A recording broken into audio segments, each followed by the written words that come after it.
the profit? The all important question. What's up, everyone? Welcome back to my channel. If you're new here, thank you for checking out my channel where we talk about all things e-commerce, social media, entrepreneurship, all that. If you're new here, make sure to hit that subscribe button. I really appreciate it, and let's get into it. So if you're watching this, you're probably interested in making money online, right? You might have probably have gotten hit with ads with people with Lamborghinis, private jets, and everything, talking about flexing screenshots of their revenue. But the important thing is that's their revenue, not their actual profit, right? These Shopify dashboards, Amazon seller apps you see screenshots of, that's not necessarily the money they're making. It's just necessarily the revenue their business is doing. It's not the total profit, right? That would be a lot lower than that. And there's a big difference between 100K in revenue at 40% profit margins or 100K revenue at 5% profit margins. And we're going to get into my specific numbers. So for March 2020, my Amazon business did about $35,000 in revenue, and $8,000 of that was profit. The profit margin on that ends up being about 23% if my math is correct.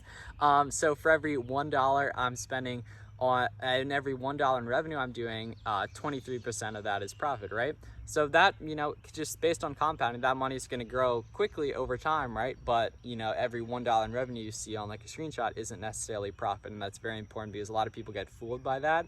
And I just think it's super important to be transparent to that. And a lot of people ask, what profit margins are, so what they can expect if they're interested in getting into Amazon and all that. So definitely don't believe everything you see. Make sure you dig into the numbers and actually understand the business opportunities margin, because obviously with selling on Amazon, there's seller fees, there's shipping, although shipping's super cheap if you're doing FBA, and then ultimately there's product costs, right? So that's 3 different costs right up there, not to mention supplies and everything else that goes into running the business. And you might be paying for software and everything like I recommend, and all those different things. So it's just important to not be fooled by the revenue numbers you see from everyone, and just dig into what's actually profit, right? And so after everything, my profit margin ends up being about 20% net profit. Like I said, that 1 month it was a tad higher, but after like fixed costs and everything, it's pretty much like 20%.